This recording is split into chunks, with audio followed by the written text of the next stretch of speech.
Bida naman ang pagiging makakalikasan sa isang park sa Bohol na may mga palamuting gawa sa recycled materials. Sa isang forest park naman sa Negros Oriental, dinarayo naman ang magandang tanawin at syempre ang mga masasarap na pagkain. Balitang hatid ni Mav Gonzalez. Isang natatagong paraiso sa gitna ng mga puno ang Forest Camp Resort sa Valencia, Negros Oriental. Relaxing lalo na sa nature lovers ang atmosphere dahil sa ganda ng tanawin. Sarap na sarap din sa pagsaswimming ang mga bisita sa malakristal na tubig na galing pa sa bukal. Katakam-takam din ang mga hinahaing pagkain sa resort, gaya na lang ng kanilang specialty na pinaupong manok. Hindi rin magpapahuli ang resort sa dessert gaya ng buko halo o halo-halo na siniserve sa biniyak na buko. Kakaunti pa lang ang nakakadiskubre sa natural na ganda ng Mandahunog Cave and Cold Spring sa Antequera, Bohol.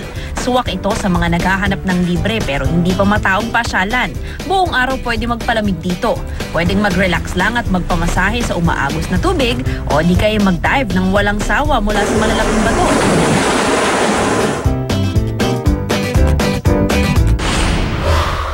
Agaw pansin naman ang isang parke sa Ubay, Bohol. Ginawa kasi nilang palamuti ang mga patapon ng bote, gulong at plastic. Creative ang mga ginawa nilang disenyo, gaya ng mga bote na inayos para mabuo ang recycle sign at gulong na may disenyong minions. Hindi mo aakalain na malapit lang pala sa dump site ang parke dahil sa makukulay na bulaklak na nakatanim dito. Kaya naman ang mga pumapasyal dito, hindi magkamayaw sa pagsiselfie. Mav Gonzalez, GMA News.